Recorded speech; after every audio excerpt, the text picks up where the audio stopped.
আমরা আল্লাহ তাআলার দরবারে অসংখ্য গণিত শুকর আদায় করছি যে মহান আল্লাহ আমাদেরকে অত্যন্ত দয়া করে আজকের এই ফিতনা ফাসাদের জমানায় আল্লাহ তাআলা দুনিয়ার যাবতীয় ঝামেলা থেকে মুক্ত করে পৃথিবীর সর্বশ্রেষ্ঠ স্থান মসজিদে জুমার নামাজ আদায় করার উদ্দেশ্যে আমাদেরকে সমবেত হওয়ার তৌফিক দান করছেন।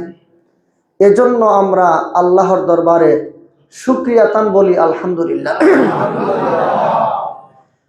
সম্মানিত হাজিরিন, আমি আপনাদের সামনে পবিত্র কোরআন শরীফের সূরা মাঈদা থেকে সূরা মাঈদার ৩ নম্বর আয়াতে কারিমার একটা অংশ বিশেষ তেলাওয়াত করছি। ৩ নম্বর আয়াতটি একটু বড়, পুরো আয়াত তেলাওয়াত করি নাই, শুধু অংশ বিশেষ তেলাওয়াত করলাম। এই আয়াতকে সামনে রেখে আপনাদের সামনে অত্যন্ত জরুরি কিছু কথা বলবো। আপনারা মনোযোগ দিয়ে শুনবেন এবং বোঝার চেষ্টা করবেন, আমল করার চেষ্টা করবেন। আসলে ওয়াজ মাহফিল বয়ান তো বিভিন্ন জায়গায় হয়, প্রতিদিন বয়ান হচ্ছে। বাহিরের বয়ান আর মসজিদে জুমার বয়ানের মধ্যে কিন্তু আকাশ পাতাল ব্যবধান।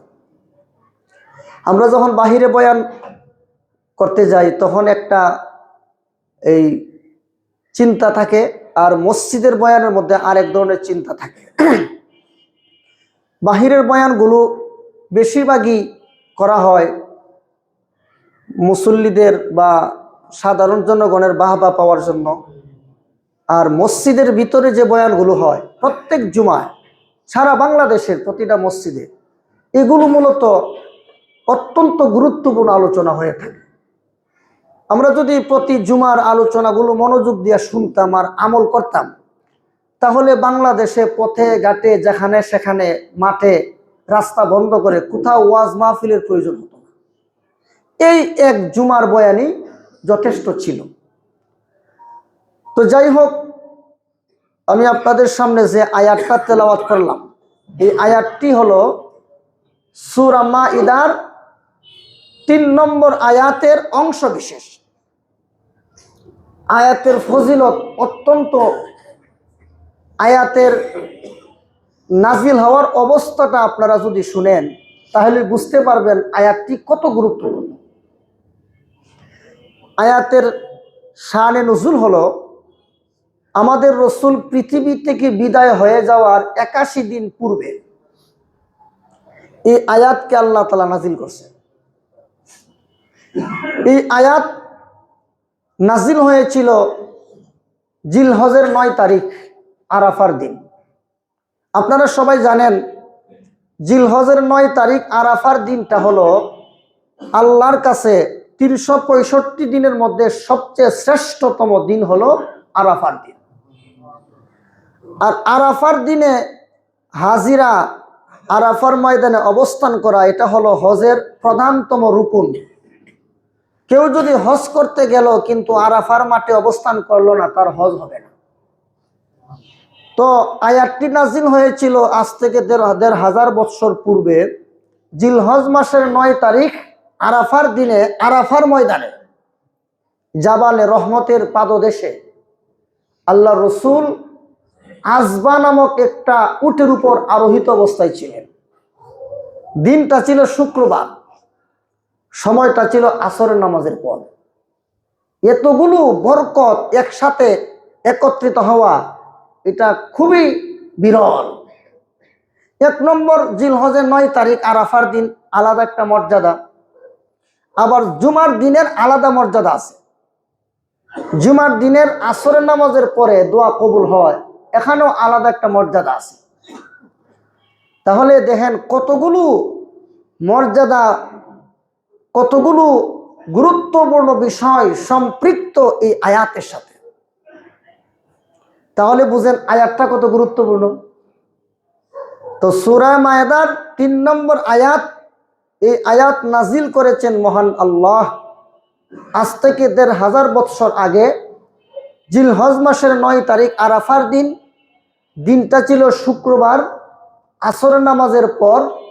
আবার জাবাল রহমতের পাদদেশে রাসূলের উপর এই আয়াত নাজিল করা হয়। রসুল একটা উটের উপর আরোহিত অবস্থায় ছিলেন। যখন আয়াতটা নাজিল হলো তখন উট আস্তে আস্তে জমিনের দাঁড়ানো অবস্থায় ছিল, উট বসে গেছে। কারণ কোরআনের পাওয়ার, কোরআনের ভার অত্যন্ত বেশি। আমাদের কাছে কোরআনের দাম নাই, কিন্তু আসলে কোরআনের একটা কি আছে, ভার আছে। কোরআনের ভার এত বেশি, সর্বপ্রথম আল্লাহ রসুলের কাছে যখন আয়াত নাজিল হয় তখন রসুল, যখনই আল্লাহ রসুলের কাছে ওহী অবতীর্ণ হতো তখন রসুল পেরেশান হয়ে যেতেন, ঘেমে যাইতেন, হ্যাঁ, অনেক ভারী মনে হইতো। এই কোরআনকে আসমান জমিন পাহাড় পর্বত কেউই এই কোরআনের দায়িত্ব নেয় নাই, আমরা নিছি। সুতরাং এই কোরআনকে হালকা মনে করার কোনো সুযোগ নেই। তো এই আয়াত নাজিল হওয়ার পরে আমাদের নবী দুনিয়াতে মাত্র 81 দিন জীবিত ছিল। কতদিন? 81 দিন জীবিত ছিল। 81 দিন পরে রসুল এই দুনিয়া থেকে বিদায় হয়ে যান।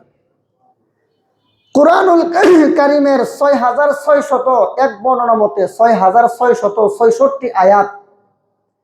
এই আয়াতগুলোর মধ্যে মাত্র 500 আয়াত হলো বিধিবিধান সংক্রান্ত, হালাল হারাম, করণীয় বর্জনীয়, জায়েজ নাজায়েজ, করতে হবে ছাড়তে হবে, এই জাতীয় বিধিবিধান সংক্রান্ত কুরআনুল কারীমের আয়াত সংখ্যা হলো 500।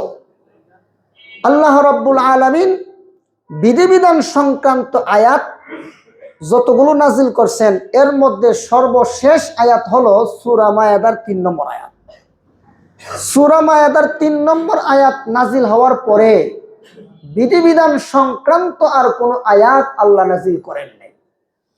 প্রশ্ন জাগতে পারে যে হুজুর, আরেক আয়াত তো ওয়াত্তাকু ইয়াওমান তুরজাউনা ফীহি ইলাল্লাহ, এই আয়াত তো রাসূল দুনিয়া থেকে বিদায় হওয়ার 9 দিন আগে নাজিল হলো।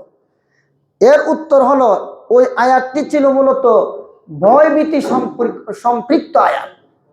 বিধিবিধান সংক্রান্ত আয়াত আর নাজিল হয় নাই।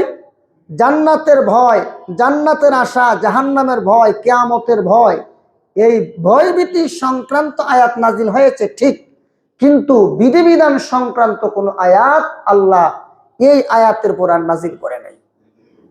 তাহলে এই আয়াতটা কি? আয়াতের মধ্যে আল্লাহ তাআলা বলেন, আল-ইয়াওমা আকমালতু লাকুম দীনাকুম ওয়া আতমামতু আলাইকুম নি'মাতি ওয়া রাদিতু লাকুমুল ইসলাম দীনা। আল্লাহ বলেন আল-ইয়াওমা আকমালতু লাকুম। এখানে আল-ইয়াওমা বলতে কোন দিন বলেন তো? আজকের দিন। আল-ইয়াওমা বলতে আল্লাহ বলছেন আজকের দিন। আজকের দিন বলতে আল্লাহ কি বুঝাইছেন বলেন? এতক্ষণ যে আলোচনাটা শুনলেন, আল-ইয়াওমা আকমালতু লাকুম, আজকের দিন পরিপূর্ণ করে দিলাম, কমপ্লিট করে দিলাম তোমাদের জন্য তোমাদের দিনকে। এখানে যে আল্লাহ আজকের দিন বললেন, আজকের দিন বললে আল্লাহ কি বুঝাইছেন বলেন? জোরে কর না। আরাফার দিন। আরাফার দিনকে আল্লাহ বুঝাইছেন। আর কমপ্লিট করে দিলাম, পূর্ণ করে দিলাম, এর ব্যাখ্যা কি?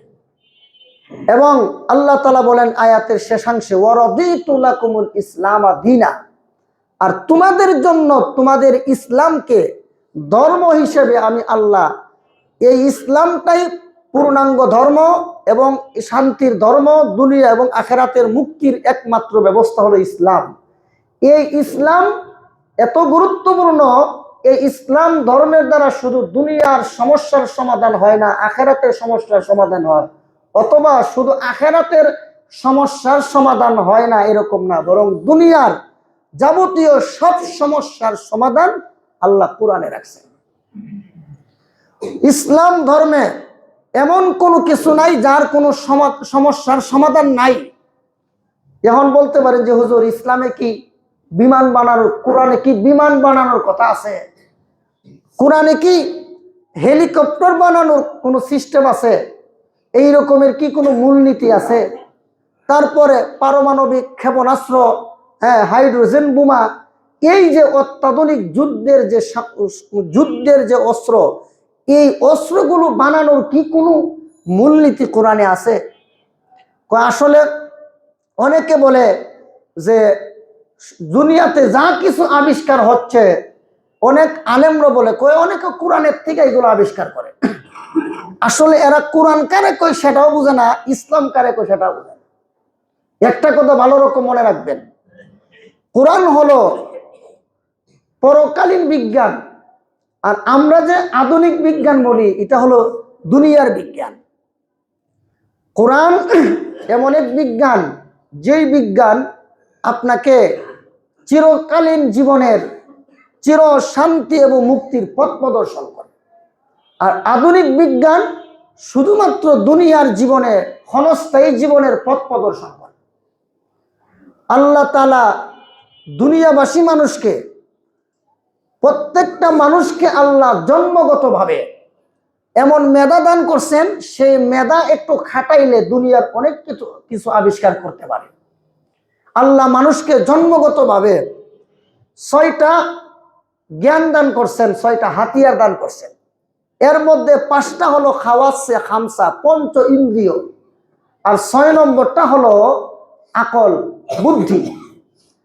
তো এই 6টা হাতিয়ার ব্যবহার করে দুনিয়ার মানুষ অজানা বস্তুকে জানতে পারে।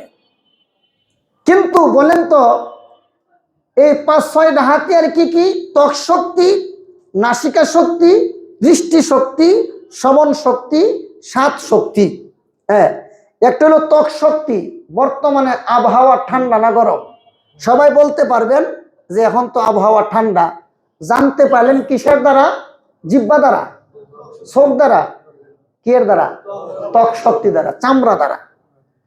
তারপরে আপনার পাশে যদি কেউ বায়ু ছাইরা দেয়, তখন আপনি জানতে পারবেন নাসিকা শক্তি দ্বারা।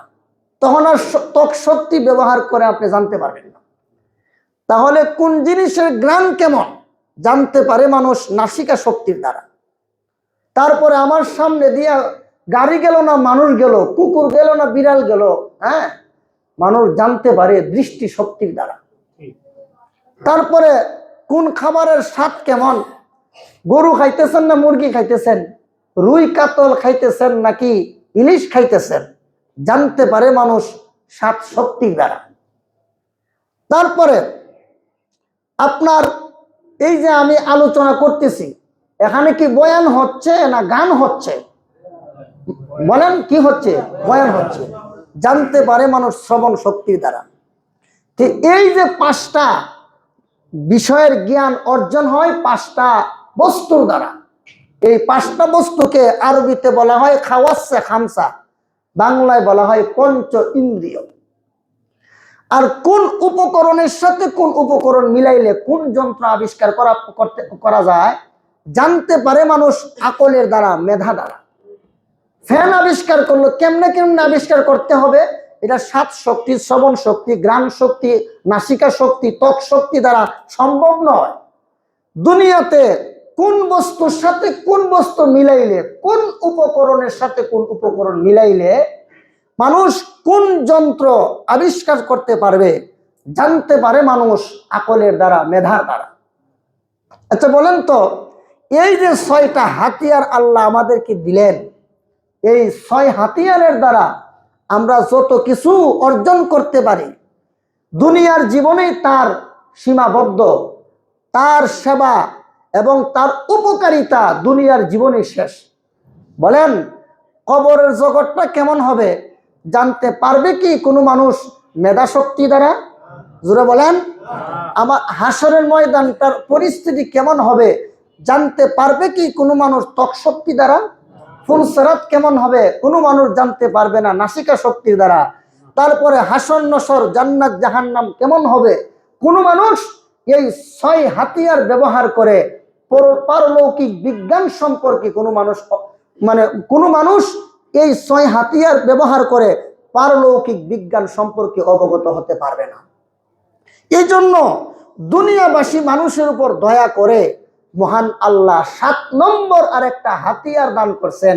সেই হাতিয়ারের নাম হলো ইলমুল ওয়াহি তথা আল্লাহর কোরআন। এই ইলমুল ওয়াহি তথা আল্লাহর কোরআনের দ্বারা কবর জগৎ সম্পর্কে জ্ঞান অর্জন করা যায়, হাসর সম্পর্কে জ্ঞান অর্জন করা যায়, ফুলসিরাত সম্পর্কে জ্ঞান অর্জন করা যায়, জান্নাত জাহান্নাম সম্পর্কে জ্ঞান অর্জন করা যায় তথা পারলৌকিক বিজ্ঞান অর্জন করা যায় একমাত্র আল্লাহর কোরআনের দ্বারা। তাহলে দুনিয়াতে ইসলামে কি আছে, কোরআনে কি আছে? কই ইসলামে কি আছে? একটা বিমান বানানো যায় না, একটা হেলিকপ্টার বানানো যায় না, একটা গাড়ি বানানো যায় না। আল্লাহ বলেন, হে বুকার দল, দুনিয়াতে যত কিছু আবিষ্কার করার প্রয়োজন প্রত্যেক বস্তু আবিষ্কারের জন্য কোরআনের দরকার হয় না। আমি আল্লাহ মানুষকে জন্মগতভাবে যে 6 হাতিয়ার দান করলাম, সেই 6 হাতিয়ার ব্যবহার করে মানুষ দুনিয়ার বিজ্ঞান অর্জন করতে পারবে, দুনিয়ার আবিষ্কার তার পক্ষে সম্ভব হবে। দুনিয়ার আবিষ্কারের জন্য কোরআনের প্রয়োজন হয় না।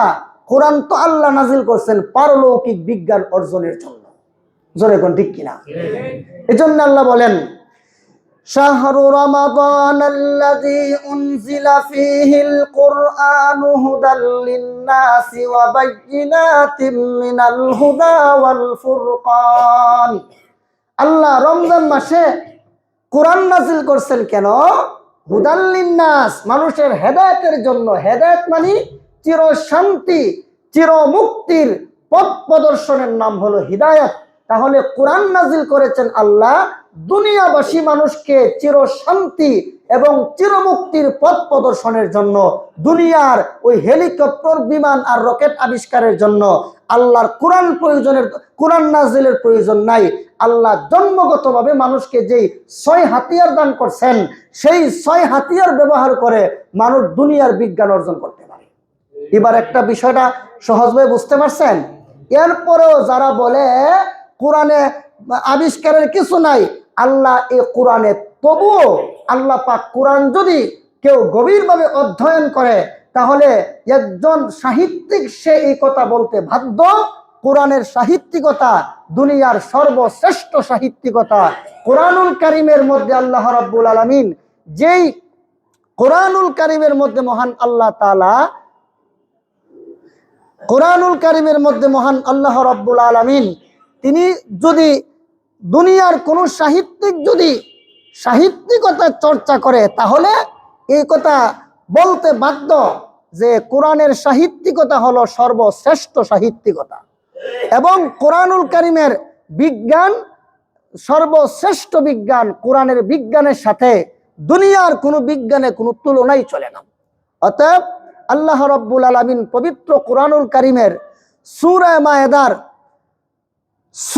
মায়েদার 3 নম্বর আয়াতে কারিমা নাজিল করে আল্লাহ পাক দুনিয়াবাসী মানুষকে যে বিধিবিধান দান করছেন, সেই বিধিবিধান সংক্রান্ত একেবারে সর্বশেষ আয়াত আল্লাহ এই আয়াতের মাধ্যমে আল্লাহ সমাপ্ত করছেন।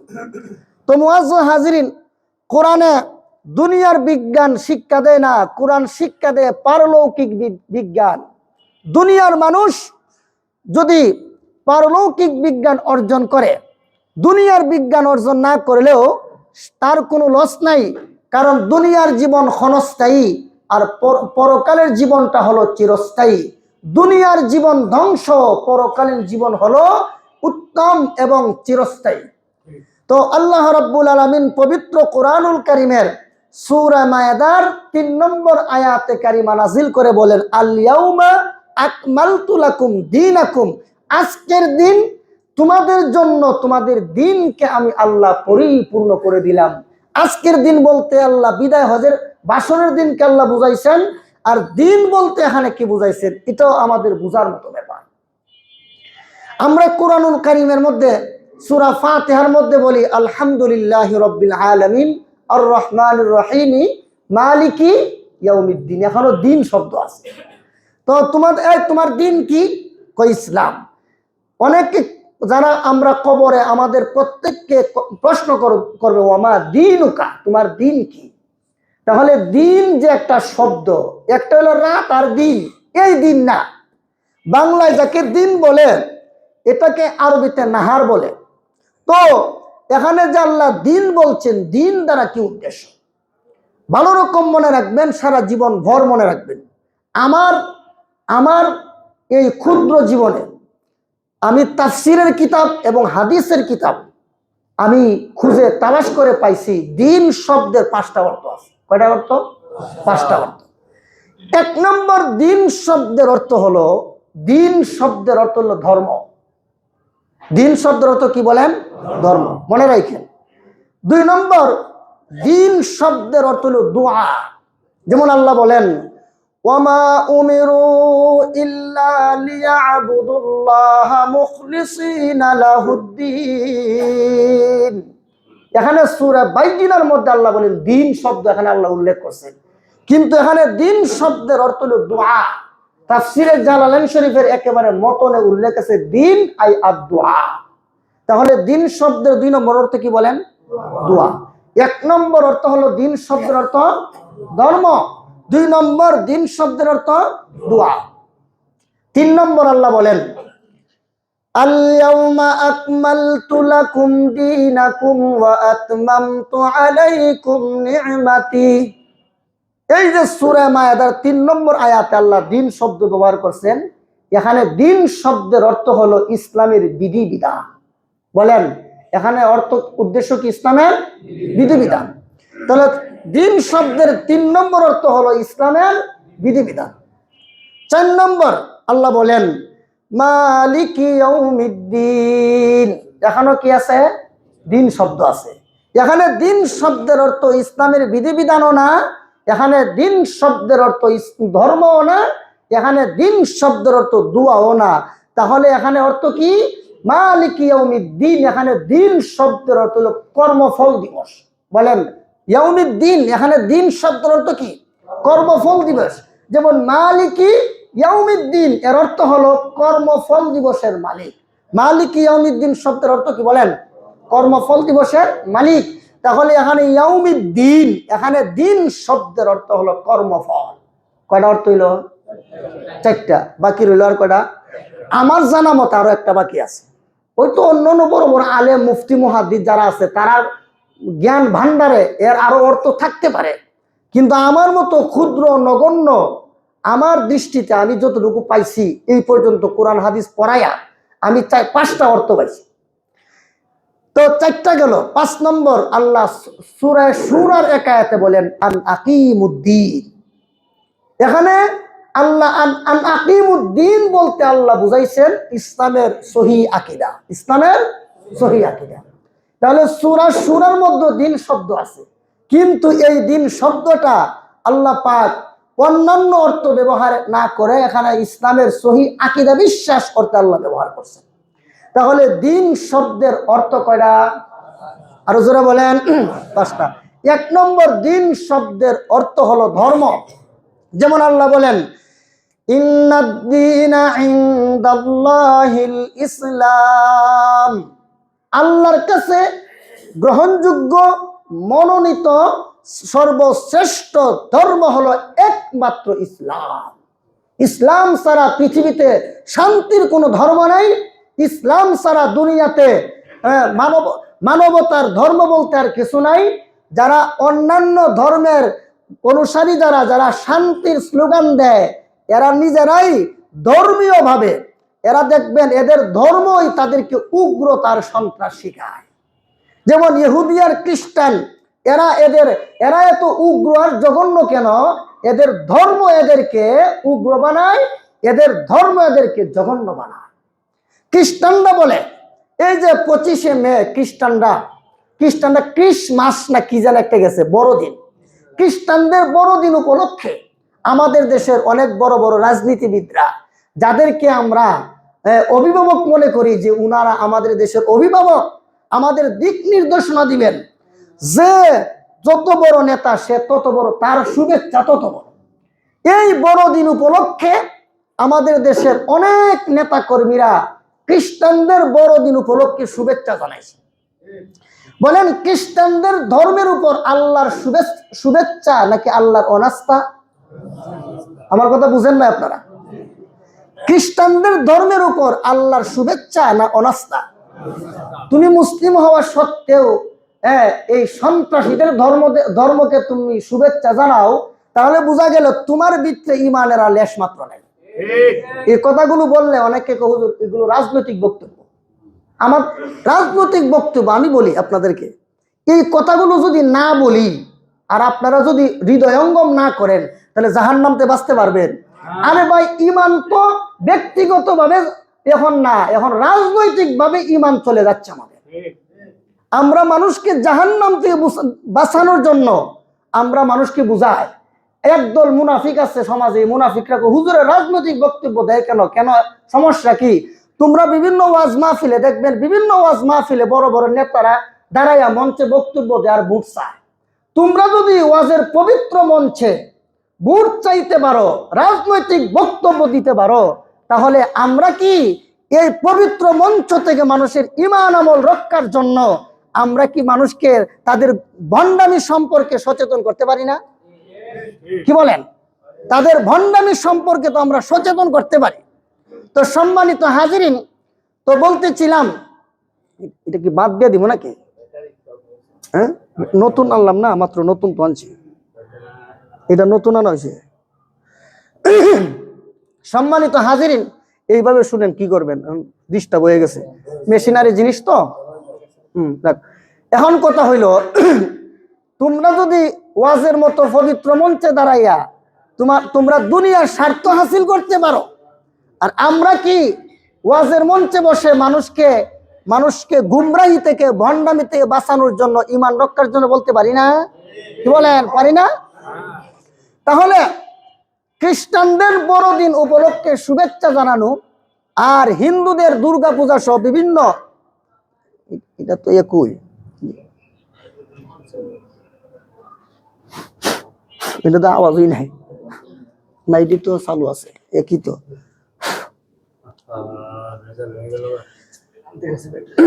খ্রিস্টানদের বড়দিন উপলক্ষে যারা শুভেচ্ছা জানায়, তো এই শুভেচ্ছা জানানোর দ্বারা ঈমান আর থাকে না। যেমন ভাবে হিন্দুদের দুর্গা পূজায় যদি কোনো মুমিন শুভেচ্ছা জানায়, তার যেমন ঈমান থাকে না, আর যারা খ্রিস্টানদের বড়দিন উপলক্ষে শুভেচ্ছা জানায়, এদেরও ঈমানের লেশ মাত্র থাকে না। এর মানে হলো, আমি শুভেচ্ছা জানাইলাম মানে তার ধর্ম, হ্যাঁ, এটা আমার কাছে এত গ্রহণীয়, এত পছন্দ, এই কারণে তো আমি শুভেচ্ছা জানাইলাম। আল্লাহ অন্য কোনো ধর্মের প্রতি আমার শুভেচ্ছা নাই, আমার অনাস্থা। এজন্য রাজনৈতিকভাবে আমরা অনেকে ঈমান হারা হচ্ছি। আপনাদের ঈমান সংরক্ষণের জন্য, আপনারা যেন জাহান্নাম থেকে বেঁচে যান, এই জন্য আমরা কথাগুলো বলি। আমাদের ব্যক্তিগত তো ভাই কোনো কারোর সাথে কোনো আক্রোশ নাই, ব্যক্তিগত কোনো আক্রোশ নাই, এখানে আক্রোশের লেশ মাত্র নাই। শুধু আপনাদেরকে জাহান্নাম থেকে বাঁচানোর জন্য আমরা কথাগুলি বলে থাকি। তাহলে ইসলাম ধর্মে দিন শব্দটি কয় অর্থে ব্যবহৃত হয়? 5 অর্থে। 1 নম্বর, দিন শব্দের অর্থ হলো ধর্ম। এই ধর্ম দুনিয়াতে যত আছে, এর মধ্যে একমাত্র, কেবলমাত্র, শুধুমাত্র ইসলাম ধর্ম আল্লাহর কাছে গ্রহণযোগ্য। ইসলাম ছাড়া জগতে যত ধর্ম আছে, কোনো ধর্ম আল্লাহর কাছে গ্রহণযোগ্য না। কেউ যদি বলে যে আমি অন্য ধর্ম অবলম্বন করব, আমি ইসলামে থাকবো না, আল্লাহ বলেন থাকলে থাকো, না থাকলে না, আমার এত ঠেকা না। কারণ তুমি ইসলামে না থাকলে ইসলাম ধ্বংস হয়ে যাবে, অথবা উমুকে ইসলামে আসলে ইসলামের বিজয় হবে। আল্লাহ কাহারো মুখাপেক্ষী নন, আল্লাহ জাল্লা শানহু, তিনি কারো মুখাপেক্ষী না। আমরা যদি ইসলামে না থাকি তাহলে কিছুই হবে না। হযরত উমর রাদিয়াল্লাহু তাআলা আনহু, তিনি ইসলামের ঘোর বিরোধী ছিলেন, আল্লাহ পাক তাকে মুসলমান বানায়া ইসলামকে শক্তিশালী করছেন। জোরে কোন ঠিক কিনা? তাহলে আমরা যদি ইসলামে না থাকি আল্লাহর কোনো ক্ষতি নাই, তবে আল্লাহ বিভিন্ন আয়াতে আমাদেরকে সতর্ক করছেন। আল্লাহ বলেন, আল্লাহ তাআলা কোরআনের বিভিন্ন আয়াতে বলছেন, কেউ যদি ইসলাম ছাড়া অন্য ধর্ম অবলম্বন করো তাহলে তোমার দুনিয়াও শেষ, পরকালও তোমার শেষ।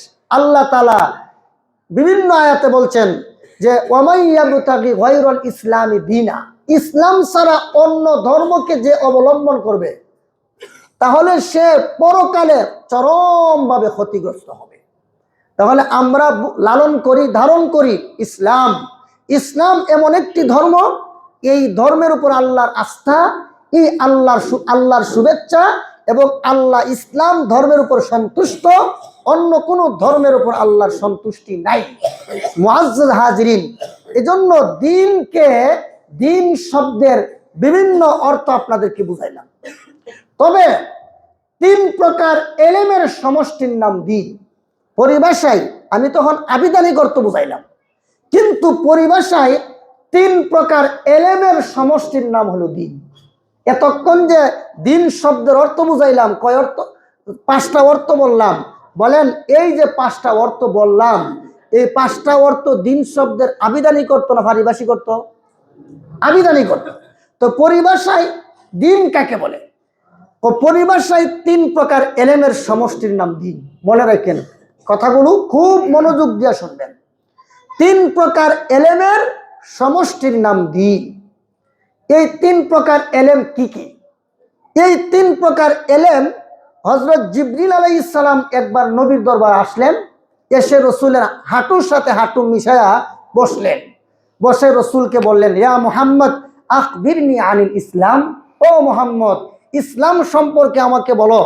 তখন হযরত মুহাম্মদ সাল্লাল্লাহু আলাইহি ওয়াসাল্লাম বলেন, 5টা জিনিসের নাম ইসলাম। 5টা জিনিসের নাম ইসলাম।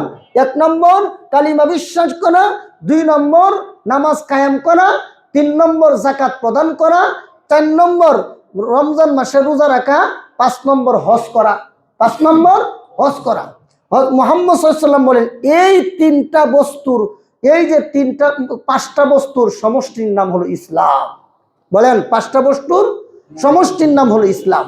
এগুলো হলো ক্লাস, এগুলো মনে রাখতে হবে। এগুলো ঈমান, এগুলো মূল ওয়াজ, এগুলো একজন মুমিনের জীবনের আসল পাথেয়।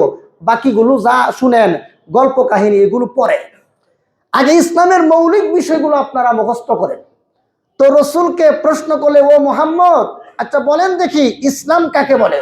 রাসূল বলেন, 5টা বস্তুর সমষ্টির নাম হলো ইসলাম।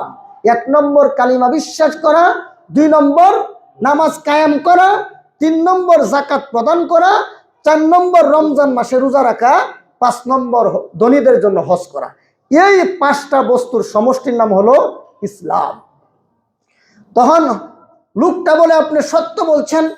উমর বলেন যে আমরা আশ্চর্য হয়ে গেলাম, এই লোকটারে চিনি না জানি না, কোত্থেকে আইসা রসুলকে প্রশ্ন করে, আবার নবীও উত্তর দেয়, আবার ওই লোককে বলে সত্য বলছেন।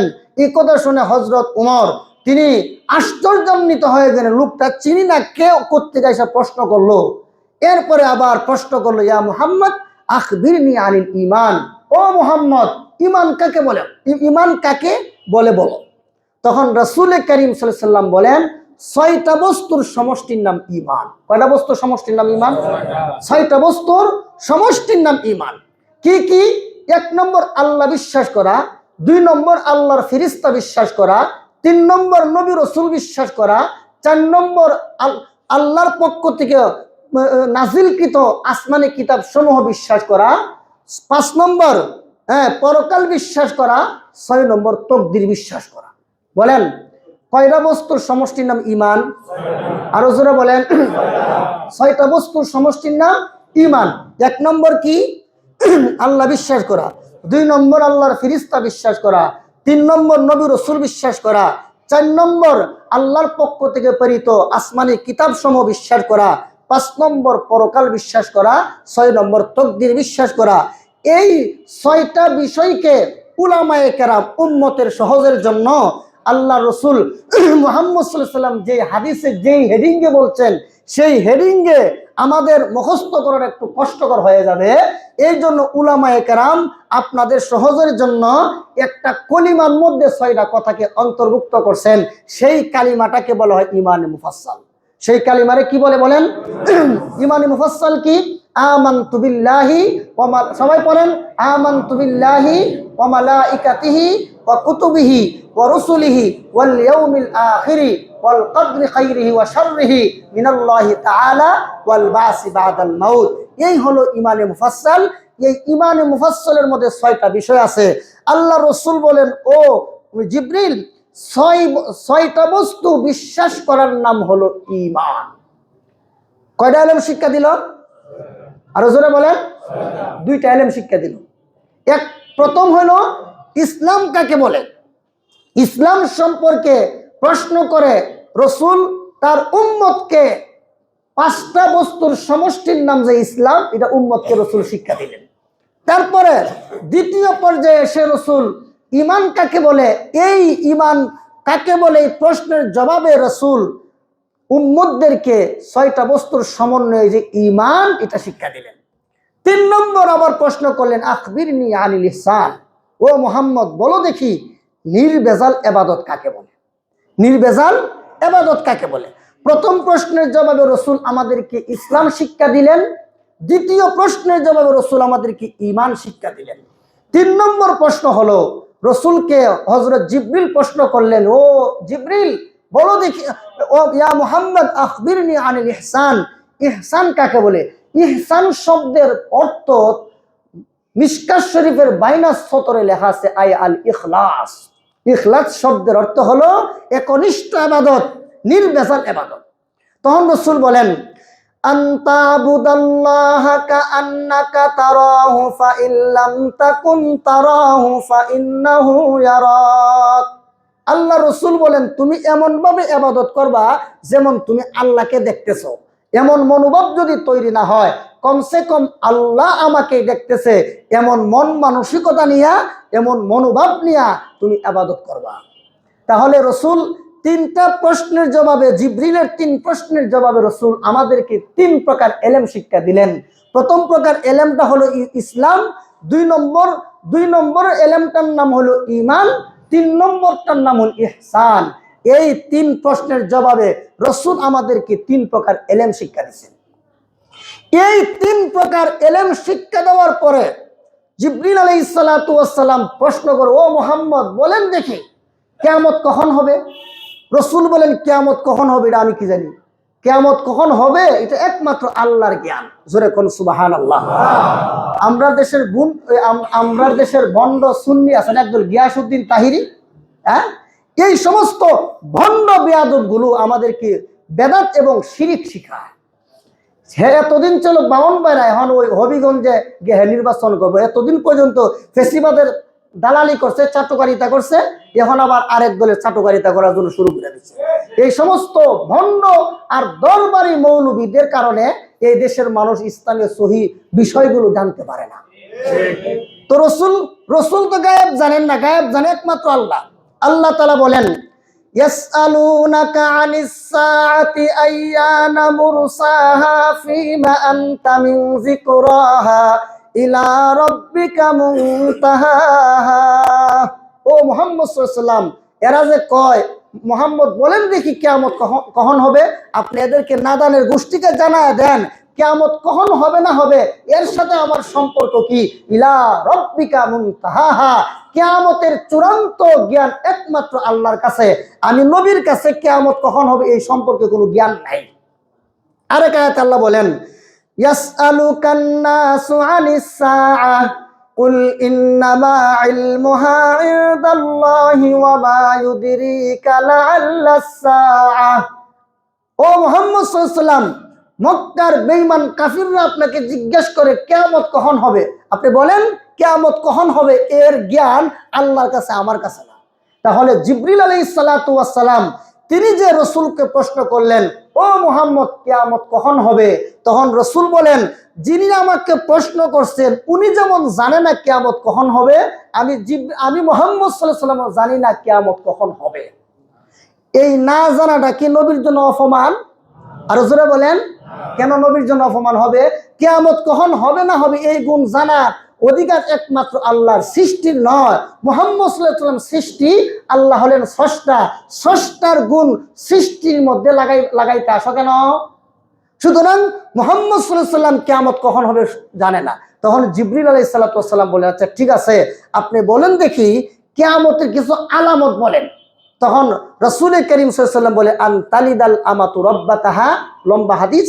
তো রাসূল বলেন যে কিয়ামতের কিছু আলামত এটা আজকে বাদই দিলাম, তাহলে এটা বলতে গেলে আমার আলোচনা লম্বা হয়ে যাবে, তখন আপনাদেরকে আমি বুঝাইতে পারব না। তো 3টা প্রশ্নের জবাবে 3 প্রকার ইলম শিক্ষা দিলেন। 4 নম্বর প্রশ্নের জবাবে রাসূল কিয়ামত কোন হবে না বলে কিয়ামতের কিছু আলামত বর্ণনা করলেন। তখন লোকটা যখন চলে যাচ্ছিলেন, তখন আল্লাহ রাসূল বলেন, ও সাহাবায়ে কেরাম, তোমরা কি জানো এই লোকটাকে? তখন সাহাবীরা বলে, ওয়াল্লাহু ওয়া রাসূলু আ'লাম, আল্লাহ এবং তার রাসূলই ভালো মানে। তখন রসুল বলে আতাকুম জিবরিল ইউআল্লিমুকুম দীনাকুম, ইনি হলেন জিবরিল, এসেছেন তিনি আমাকে প্রশ্ন করার মাধ্যমে তোমাদেরকে দ্বীন শিক্ষা দেয়া গেলেন। বলেন কি শিক্ষা দেয়া গেলেন? দ্বীন শিক্ষা দেয়া গেলেন। কয় প্রকার এলেমের নাম দিন? 3 প্রকার এলেমের নাম দিন। এজন্য প্রথম প্রশ্নের জবাবে রসুল ইসলাম শিক্ষা দিলেন, দ্বিতীয় প্রশ্নের জবাবে রসুল ঈমান শিক্ষা দিলেন, তৃতীয় প্রশ্নের জবাবে রসুল আমাদেরকে ইহসান শিক্ষা দিলেন। এজন্য আল্লাহর যে সমস্ত বিধিবিধান বাহ্যিক অঙ্গ প্রত্যঙ্গের দ্বারা আদায় করতে হয়, ওই সমস্ত বিধিবিধান সংক্রান্ত এলেমকে এলমে ফিকহ বলে। খুব মনোযোগ দিয়ে শুনবেন, এগুলো সাধারণ মানুষ অনেক সময় বুঝে না, কিন্তু যদি বুঝার চেষ্টা করে তাহলে কিছুটা হলে বুঝতে সক্ষম হয়। বলেন, যে সমস্ত আল্লাহর বিধিবিধান বাহ্যিক অঙ্গ প্রত্যঙ্গের দ্বারা আদায় করতে হয়, এই সমস্ত বিধিবিধান সংক্রান্ত এলেমরে কি বলে? এলমে ফিকহ বলে। যেমন নামাজ পড়তে হাত পাও মুখ মাথা লাগেনি, আরো জোরে বলেন। রোজা রাখতে বডি লাগেনি, তারপরে জাকাত দেওয়ার সময় হাত লাগেনি, তারপর হজ উমরা করতে হাত পাও লাগেনি। তাহলে যে সমস্ত অজু গোসল করতে অজু করতে হাত পাও মাথা লাগে না? তাহলে আল্লাহর যে সমস্ত বিধিবিধান বাহ্যিক অঙ্গ প্রত্যঙ্গের দ্বারা আদায় করতে হয়, ওই সমস্ত বিধিবিধান সংক্রান্ত এলেমকে এলমে ফিকহ বলে। সুতরাং ইসলামের অপর নাম হলো এলমে ফিকহ। ইসলামের এই যে ইসলামের 5টা বিষয়, যেমন কালিমা বিশ্বাস করা, একটা হলো বিশ্বাস করা, একটা হলো জবান দিয়া উচ্চারণ করা। আপনি মনে মনে কালিমা বিশ্বাস করলেন কিন্তু জবান দিয়ে উচ্চারণ করলেন না, তাহলে তো আপনার মধ্যে ইসলাম নাই। এজন্য বাহ্যিক জবানের মাধ্যমে কালিমায়ে শাহাদাত উচ্চারণ করা এর নাম ইসলাম, আর অন্তরের অন্তঃস্থলে এটা বিশ্বাস করার নাম হলো ঈমান। তাহলে কালিমা বিশ্বাস করা, কালিমা জবানে উচ্চারণ করা, এটা বাহ্যিক অঙ্গ প্রত্যঙ্গের মাধ্যমে করতে হয়। নামাজ পড়াও বাহ্যিক অঙ্গ প্রত্যঙ্গ লাগে, যাকাত দিতেও বাহ্যিক অঙ্গ প্রত্যঙ্গ লাগে, রোজা রাখলেও বাহ্যিক অঙ্গ প্রত্যঙ্গ লাগে, হজ করলে বাহ্যিক অঙ্গ প্রত্যঙ্গ লাগে। তারপরে ইসলামের আরো বিভিন্ন বিষয়াদি আছে, এগুলো পালন করলে বাহ্যিক অঙ্গ প্রত্যঙ্গ লাগে। সুতরাং আল্লাহর যে সমস্ত বিধিবিধান পালন করার জন্য বাহ্যিক অঙ্গ প্রত্যঙ্গের প্রয়োজন হয়, ওই সমস্ত বিধিবিধান সংক্রান্ত এলেম জানার নাম হলো এলমে ফিকহ। কথা বুঝে আসছে? 2 নম্বর, আল্লাহর যে সমস্ত বিধিবিধান পালন করার জন্য বাহ্যিক অঙ্গ প্রত্যঙ্গ লাগে না, বরং অন্তরের দ্বারা বিশ্বাস করতে হয়, এই সমস্ত এলেম জানার নাম হলো ইলমুল কালাম, ইলমুল আকাইদ, আকাইদ আকীদা সংক্রান্ত বিষয়। যেমন আল্লাহ বিশ্বাস করা, নবী রাসূল বিশ্বাস করা, আসমানি কিতাব সমূহ বিশ্বাস করা, ফেরেশতা বিশ্বাস করা, পরকাল বিশ্বাস করা, তাকদীর বিশ্বাস করা, এইগুলো বাহ্যিক অঙ্গ প্রত্যঙ্গের দ্বারা পালন করা সম্ভব নয়। এগুলো পালন করতে হয়, এগুলো জানতে হয়, এগুলো মানতে হয় অন্তরের দ্বারা। আল্লাহ আছে, এটা কি অঙ্গ প্রত্যঙ্গের দ্বারা বিশ্বাস করার বিষয় না? অন্তরের দ্বারা। অন্তরের দ্বারা। ফেরেশতা আছে, জান্নাত জাহান্নাম আছে, তারপর আল্লাহ কিতাবাদি আছে, নবী রাসূল আছে, পরকাল আছে, তাকদীর, এগুলো সব বাহ্যিক অঙ্গ প্রত্যঙ্গের দ্বারা নয়, বরং অন্তরে বিশ্বাস করার নাম হলো এইগুলো। সুতরাং আল্লাহর যে সমস্ত বিধিবিধান অন্তরের দ্বারা বিশ্বাস করতে হয়, ওই সংক্রান্ত বিধিবিধান সংক্রান্ত ইলমকে ইলমুল আকাইদ বলা হয়। তাহলে জিবরিলের প্রথম প্রশ্নের জবাবে রাসূল আমাদেরকে ইলমে ফিকহ শিক্ষা দিলেন, জিবরিলের দ্বিতীয় প্রশ্নের জবাবে রাসূল আমাদেরকে ইলমে আকাইদ শিক্ষা দিলেন। আর 3 নম্বর হলো বাহ্যিক অঙ্গ প্রত্যঙ্গের দ্বারা এবং অন্তরের দ্বারা যে সমস্ত এলেম অর্জন করতে হয়, ওই এলেমগুলোকে অন্তরে জাগ্রত করে দেওয়ার নাম হলো ইলমে তাসাউফ, ইলমে তাসাউফ বা ইলমে তাজকিয়া। তাহলে আমি নামাজে দাঁড়াইয়া আল্লাহ আমাকে দেখে বা আমাকে আল্লাহ দেখতেছে বা আমি আল্লাহকে দেখতেছি, এই সমস্ত বিষয়াবলী এগুলো অন্তরে জাগ্রত করানোর দ্বারা ইলমে তাসাউফ অথবা ইলমে তাজকিয়া অর্জন করা যায়। তাহলে রাসূল আমাদেরকে প্রথম প্রশ্নের জবাবে ইলমে ফিকহ শিক্ষা দিলেন, দ্বিতীয় প্রশ্নের জবাবে ইলমে আকায়েদ শিক্ষা দিলেন, তৃতীয় প্রশ্নের জবাবে এলমে তাসকিয়া তথা আত্মা পবিত্রকরণ শিক্ষা দিলেন। এই 3 প্রশ্নের এলেমের সমষ্টির নাম আল্লাহর নবী নিজে বলছেন আতাকুম জিবরিল ইউআল্লিমুকুম দীনাকুম। এই যে 3 প্রকার এলেম আমাদেরকে জিবরিল শিক্ষা দিয়া গেলেন, এই 3 প্রকার এলেমের সমষ্টির নাম হলো দ্বীন। এবার দ্বীন কাকে বলে বুঝতে পারছেন? কি বলেন, বুঝতে পারছেন? এই 3 প্রকার এলেমের সমষ্টির নাম দ্বীন। আর এই দ্বীন শব্দের বিভিন্ন অর্থ আপনাদেরকে বললাম। এর মধ্যে একটা অর্থ হলো দ্বীন শব্দের অর্থ হলো আপনার ধর্ম। আর পৃথিবীতে যত ধর্ম আছে একমাত্র ইসলাম সত্য, বাকি সব বাতিল। সুতরাং ইসলাম ধর্মের অনুসারী হইয়া 31st নাইটে আমরা যারা ফানুস ফুটাই, তারপরে বিভিন্ন রকমের বাতি জ্বালাই, তারপরে বিভিন্ন রকমের অপকর্মে লিপ্ত হই, এটা কি কোন ধর্মের কৃষ্টি কালচার বলেন তো? খ্রিস্টান ধর্মের। বলেন কোন ধর্মের? খ্রিস্টান ধর্মের। কিন্তু আপনারা অনেক বাড়িওয়ালা এখানে আছেন, আপনাদের বাড়ির ছাদ থেকেই এই 31শে ডিসেম্বর রাত 12টার পরে ফানুস ফুটানো হবে। বিভিন্ন রকমের রং জং, তারপর বিভিন্ন রকমের এই যে আরো কি যে আছে এইগুলো বাজি ফুটানো হয়। আপনারা বাড়িওয়ালারা যে সুযোগ দিতেছেন, যারা ফুটাইবো এরা যেই পরিমাণ গুনাহগার হবে, আপনার বাড়ির ছাদটা কিন্তু এটা আল্লাহর দেওয়া নিয়ামত। ভূমিকম্প দ্বারা এটা আল্লাহ উল্টায়ও দিতে পারত। আল্লাহ এখনো এই জমিনের উপর আপনার বাড়িটা রাখছে। কোন দিন জানে ভূমিকম্প 8 মাত্রার 9 মাত্রার হইব, তখন বাড়ির ছাদ একবারে উলট পালট করে দিব, তখন বুঝে আসবে। এজন্য বাড়িওয়ালা জানাচ্ছেন, আপনারা আজকে এই বছর একটা ইমানি পরীক্ষা দিবেন। আমার বাড়ির ছাদ থেকে যেন কোনো অবস্থাতেই 31শে ডিসেম্বর রাত 12টার পরে কোনো ধরনের খ্রিস্টানদের কর্মকাণ্ড সংগঠিত হতে না পারে। যারা 31st নাইট উদযাপন করে এরা ইহুদি, এরা খ্রিস্টানের দালাল, এরা প্রকৃত মুসলমান নয়। প্রকৃত মুসলমান কোনোদিন খ্রিস্টানদের এই কৃষ্টি কালচার গ্রহণ করতে পারে না। তোমার নবীর আদর্শ যেমন খ্রিস্টানরা গ্রহণ করে না, তুমি কোন লাজে, তুমি কোন বিবেকে খ্রিস্টানদের আদর্শ গ্রহণ করো? অতএব আপনাদের কাছে অনুরোধ থাকবে, প্রত্যেক এলাকা, আমাদের প্রত্যেক গলিতে গলিতে আমরা যারা আছি, আমাদের সন্তানদেরকে বুঝাবো। আমাদের সন্তানরা যদি বলে যে কিছু বাজি ফুটামো, টাকা দেন, দিবেন না। আর এখানে দোকানদার যারা আছেন, আপনাদেরকে যদি আমি কাছে পাইতাম, তাহলে আপনাদের পায়ের নিচে হাত রেখে বলতাম যে ভাই, কমসে কম একটু ব্যবসা কম করেন, আল্লাহ আপনার পরকালের ব্যবসাকে লাভজনক করে দিবেন। ওই দিন আপনারা মানুষ এগুলো বিক্রি করেন না, কইরা খ্রিস্টানদের ধর্মকে স্বাগত জানায়েন না।